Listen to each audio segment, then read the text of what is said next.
कैसे पुष्ट होगा?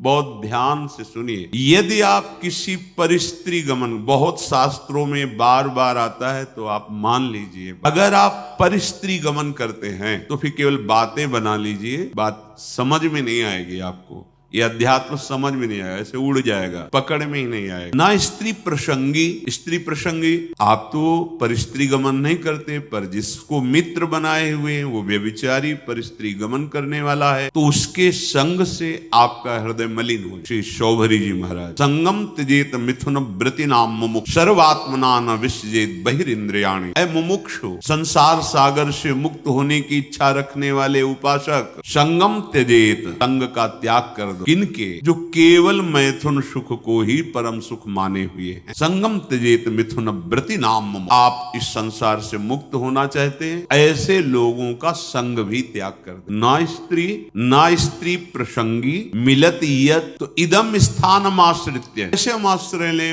कैसे हम मान ले कि हम प्रिया प्रीतम के हो गए, ऐसे मानो। ऐसे चलोगे तो तुम्हारा हृदय स्वीकार कर लेगा। तुम अगर गंदे आचरण करोगे तो केवल बातें रहेंगी, हृदय स्वीकृत नहीं होगा प्रिया प्रीतम के चरणारविंद की शरणागति से, तो फिर निर्भय, निश्चिंतता, निशोकता आ ही नहीं। अगर नहीं आ रही तो आप में कहीं ऐसी त्रुटियां हैं, उनको सुधारिए। श्रीपाद कह रहे हैं, सर्वम द्वंद्वातीतोत्र। ये जो प्रिया प्रीतम के चरणारविंद की निश्चिंत बेपरवाह करने वाली स्थिति है, ये आती है द्वंद्वातीत होने पर। द्वंद्व, शत्रु मित्र, मान अपमान, निंदा स्तुति, हर्ष शोक, जय पराजय, ये सब द्वंद्व के अंतर्गत आते, जन्म मृत्यु। अगर आप श्री वृंदावन का आश्रय लेकर ये सावधानी करते हैं कि अपने चित्त से चिंतन, राधा राधा कोई पद गाए, वृंदावन की परिक्रमा का चिंतन, यमुना जी का चिंतन, सत्संग का चिंतन, रसिकों का चिंतन, यहाँ की किसी एक लता को अपने नेत्र में बैठा लो,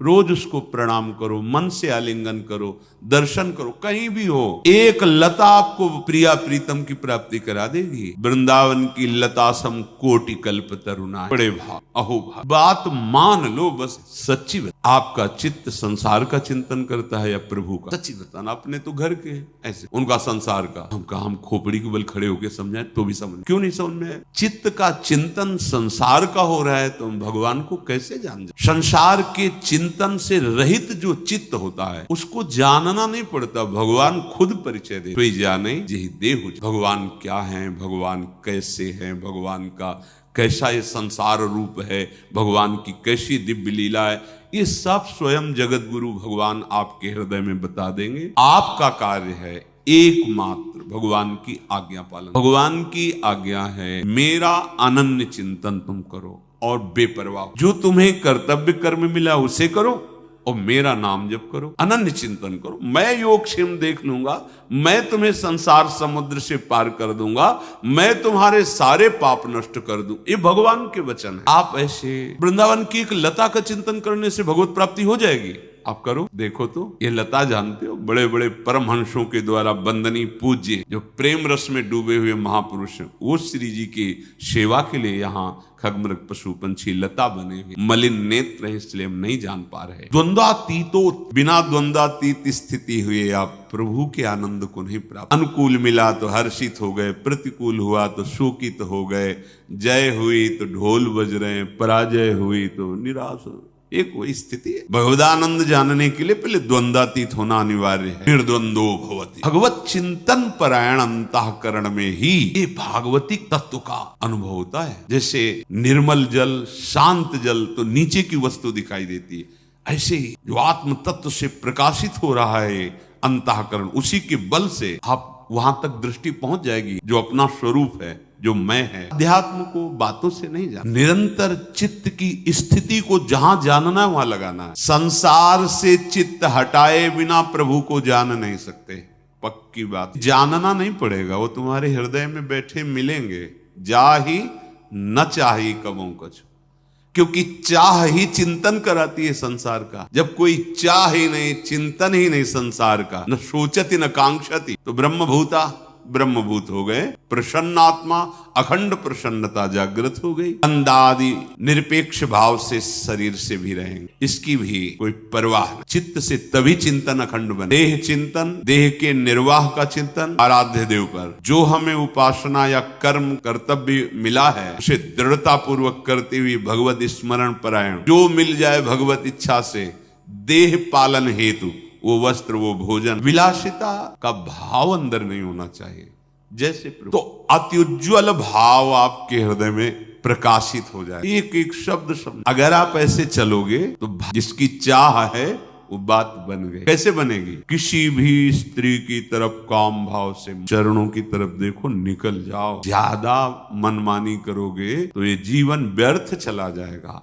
ऐसे लोगों की संगोष्ठी में मत बैठो जो वासना को जगाते हैं और वासना को बढ़ाते हैं। श्रीधाम वृंदावन का आश्रय लेकर रसिकों की बताई पद्धति से उपासना, तो अपने आप द्वंद्वातीत होते चले जाएंगे, क्योंकि उपासना आपको सहनशीलता प्रदान करेगी। सहनशील व्यथित नहीं होता, बहुत संपत्ति आ जाए तो भी उदासीन रहता है। जाना है, कुछ नहीं जाएगा, क्यों फूल रहे हो? सब कुछ नष्ट हो गया, जाना है, क्यों शोक कर रहे हो? क्यों भूल रहे हो?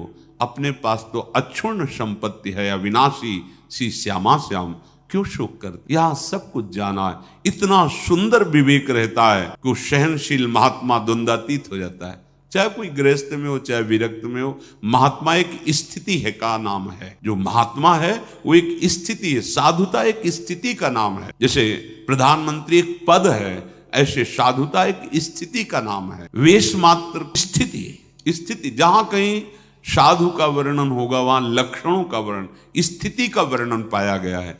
ये तो आचार्य परंपरा से वेश दिया गया है। वेश है, स्थिति नहीं तो अधूरा। अगर वेश है और उद्देश्य भी पक्का है तो सोने में सुगंध मानो, फिर क्या कहना है? फिर तो सतरति सतरति सा लोकांतार्यति मम भक्तियुक्तो भुवनम पुनातु। लोक के लोक पावन करने की सामर्थ्य महात्मा रखता है। हम देह को बहुत दुलार करते हैं, इसी के भरण पोषण में, इसी की चिंता में। देख लो, आप देखो, इसी की चिंता में, इसी के भोगों में, इसी के संग्रह में, तभी हम द्वंद्वों पर विजय प्राप्त नहीं कर पाते। यदि हम भगवत चिंतन परायण हो तो इतना सुंदर विवेक जागृत हो जाता है।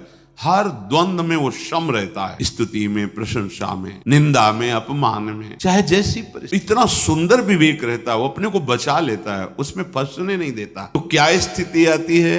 ऐसे उपासक बोले अत्युज्वल, मधुर से मधुर, चित्त में श्री राधा चरणारविंद का प्रकाश, ये परम लाभ। यत पाद पद्म नक्षचंद्र मणि छटाया, ऐसी अद्भुत छटा प्रेम की विकलता आ जाए। श्रीपाद कह रहे हैं यदि आप, अब देखो जो ऊपर बताया कि इस पर आपको सावधान रहना है, तो इस पर हमारे पास बल नहीं है कि हम रोक सके। तो कह रहे हैं नित्य निरंतर तन नाम, उनका नाम जप करो। किनका? जिनका वृंदावन राधा राधा। क्या परे राधा? ना तो पवित्रता, पवित्रता का ना कोई ऐसा कि इस समय नहीं, इस समय हर समय। श्रीपाद के दिन निशा, रात दिन, नित्यम तन नाम जापी। जो तन नाम जापी है वो न स्त्री प्रसंगी मिलती। वो साध्य साधन से, वो काल के भय से, तीनों तापों के भय से, पाप पुण्य के बंधन से, हृदय के अंधकार का नाश करके दिव्य ज्ञान प्रकाशित, समस्त द्वंद्वों पर विजय, ये सब प्राप्त हो जाता है। अच्छे से समझ लो,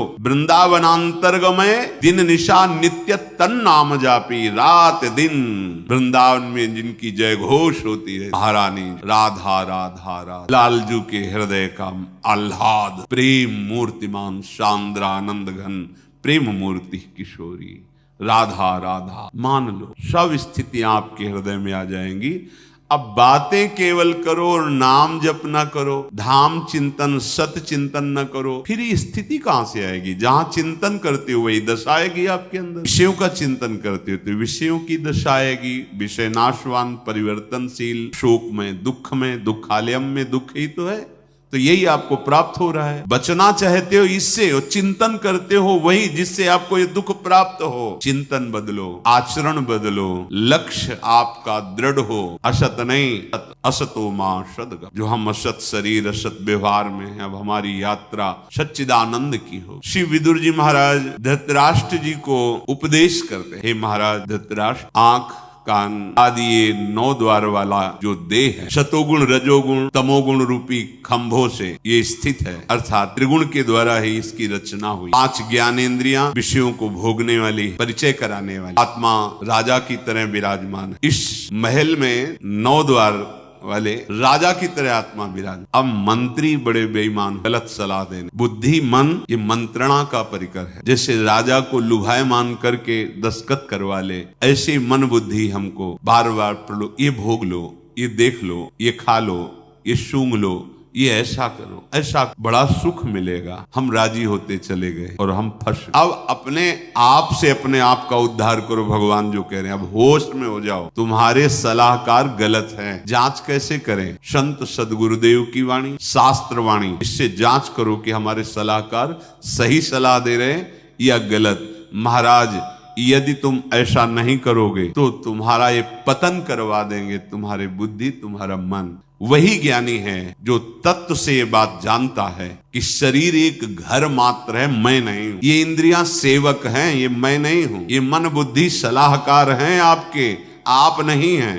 पर आप कभी ऐसा नहीं देखते। आप शरीर को मैं देखते हैं, मन इंद्रियों को मैं में मिला लिए हैं कि मैं खा रहा हूं, मैं देख रहा हूं, मैं भोग रहा हूं, मैं चल रहा हूं। चाहे कर्मेंद्रीय विषय हो, चाहे ज्ञानेंद्रीय विषय हो, चाहे अंतःकरण हो, आप उसे मैं से लिए हुए हैं। तो वही ज्ञानी है जो इस बात को तत्व से जानता है। जो कोई भी नशा करेगा, मत्तः, शराब पीना, गांजा पीना आदि आदि जो ये नशे हैं, देखो भगवान का प्रसाद जिसे कहा जाता है, उस सर्व दुखों का हरण करने वाला है। और भगवान का प्रसाद, भगवान का नाम, भगवान का उच्छिष्ट प्रसाद हमारे हृदय के पापों का नाश करके प्रसन्नता प्रदान। प्रसादे सर्व दुखा नाम। हाँ, प्रसाद का मतलब ये नशा नहीं है। जो करते हो हम प्रणाम करते हैं, पर हमारा शास्त्र कहीं ऐसा किसी भी उपासना में किसी भी उपासक को आदेश नहीं करता। सिद्ध पुरुषों की बात अलग है। जैसे भगवान शिव हलाहल जहर पिए, तुम 1 बूंद पियो मर जाओगे। एक महात्मा थे, 10 तोला संख्या रोज खाते। पूज्यपाद उड़िया बाबा ने सुना उनका, ऐसा कैसे हो सकता है? अरे 1 तोला में 10-5 मर जाए, फिर 10 तोला। बोले महाराज झूठ बात नहीं, वो रोज शाम के 4 बजे पाते। बाबा गए उनके यहाँ तो पूछा, तो उन्होंने मुस्कुरा के कहा, हाँ पाते। 10 तोला संख्या आप कैसे? बोले शाम के 4 बजे बैठना, सिलबट्टा में डाला धतूरा संख्या जहर, पीसा, खप्पर में धोया, पी गए। बोले हमारा रोज का आहार है। हमें महापुरुषों का वही अनुकरण करना है जो उनके उपदेश से मिलता। कोई भी नशा, यहां देखो धर्मराज के साक्षात स्वरूप, कोई भी नशा करने वाला तत्वबोध को प्राप्त नहीं होता। जो तत्वबोध को प्राप्त हो गया है उसके ऊपर कोई नियम नहीं है। जैसे आद्य गुरु भगवान शंकराचार्य जी आगे जा रहे थे, पीछे शिष्य जन जा रहे, पता नहीं क्या भाव आया, मछलियां उठाई, जब देखा गुरुजी ने खा लिया तो 4 शिष्यों ने नहीं खाया और शेष आगे जा रहे थे। तो भ्रमण ही करते थे तो कांच गलाया जा रहा था, खप्पर में खोलता हुआ कांच ले पी गए। जिन्होंने नहीं पिया तो वहां भी नहीं, जो पिए थे, वो जो मछली पाए थे, उनसे कहा पियो, कांच कैसे पिएंगे, मर जाए तो मछली क्यों खाए? जो नहीं खाए थे उनसे कहा आपने क्यों नहीं खाया जब हमने खाया? तो उनका प्रभु आपने आदेश नहीं किया, आपने क्यों पा लिया? बोले आपने पाया तो हम पी तो रहे हैं, गलाया हुआ कांच पी ना पिए। ऐसे किया तो जीवित मछलियां निकल पड़ी, सिद्ध योगी प्रवाहित कर दिया नदी। आप वो तो लीवर में जाके पचने लगी। हमें वो अनुकरण बात नहीं करनी जिसका वो आदेश न कर रहे हो। उनके उपदेश से जो उनके आचरण मिले, शास्त्र सम्मत बात है। महापुरुषों के जो आचरण उनके उपदेश से मिले, बस वही अनुकरणी है। वो क्या कर रहे हैं? कोई भी नशा, जैसे कहते हैं भाई, हमने सुना है ऐसे, ये ध्यान में अल्यो ब्रह्म लोग पहुंच गए। भाई हम प्रणाम करते सिद्धों को, हम उनके चरण सेवक हैं, पर हम अपने जैसे साधकों के लिए कह रहे भाई सिद्ध पुरुष तो हलाहल पिए वो जाने उनका काम, उनकी मस्ती, वो तो भगवान को प्राप्त हो गए भैया, उनका काम बन गया है, उनमें भगवान में अंतर नहीं। जैसे सखागण और गौवें गोपगण फंस गए दावानल में, कन्हैया बचाओ, तुम्हारे सिवा कोई नहीं बचा सकता। बोले भैया आंख मूंद लो, मुंह में पी गए, पूरे ज्वाला को पी गए मुंह में। एक कोयला लाल लाल रखो मुंह में, रख पाओगे नहीं। भगवान के मुख से साक्षात अग्नि का प्रादुर्भाव, भगवान उसी जगह उसको रोक ले, आओ अपने स्थान पे आ जाओ, भगवान ही तो सर्व रूपों में। तो जो भगवान को प्राप्त महापुरुष हैं उनमें और भगवान में अंतर नहीं। ब्रह्मविद ब्रह्मवि भवत्। अब उनके ऊपर आप ही ऐसे नहीं कर सकते कि ये खा रहे हैं, बड़े सिद्ध महापुरुष। जहां भिक्षा नहीं लेनी चाहिए वहां से निकले, रोटी बन रही थी, ला रे रोटी, तो डर गए महाराज जी, अरे ला इसमें रोटी लिया, का इसमें कहीं वो है जो उन्होंने सब है कुछ, ब्रह्मार्पणम ब्रह्म भगवदर्पण। लेकिन वो आचरण हमारे लिए जो आदेश करे वही अनुकरणीय नहीं है। महापुरुष जो आचरण कर रहे हैं वो आचरण उनके उपदेश से मिलता है कि नहीं? अगर नहीं मिलता तो हम प्रणाम करते हैं, वो हम कर नहीं सकते। कोई भी नशा साधक को, हम सिद्धों के लिए नहीं कहते हैं, कोई भी नशा खा करके आप भगवत तत्व का चिंतन, भगवत बोध नहीं प्राप्त। सबसे बड़ी कमी, आपको उस नशे में सुख लग रहा है क्योंकि बुद्धि शिथिल होती है, आपको लग रहा है बड़ा आनंद आ रहा है। आपको भजन से सिद्धि प्राप्त, भजन से इंद्रियों को शिथिल कर देना, भजन से मन को निसंकल्प कर देना है, भजन के सिवा कोई चाह नहीं रह जाए। अगर आप 4 बजे भांग पाते हो ना, फिर आप देखिएगा 4 बजे केवल भांगई का ध्यान होगा, सब ध्यान हट जाएगा, लगेगा कि कैसे मिले, कोई भी नशा नहीं। भगवत प्राप्ति हमारा लक्ष्य है, इसलिए कोई नशा नहीं। जब तक तन्मयता भजन की, जीवन की सार्थकता क्या रहे। और सच्ची बात, जो हमारा मन मलिन है, जब उसे भगवत चिंतन में लगाते हैं तो एक जलन पैदा होती, आग। जैसे आग से स्वर्ण तेजस्वी होता है, मल नष्ट होता है, ऐसे ही मन जो हमारा पतित हो चुका है, वो उच्च अवस्था को पहुंचने के लिए भजन के बल से जब चढ़ता है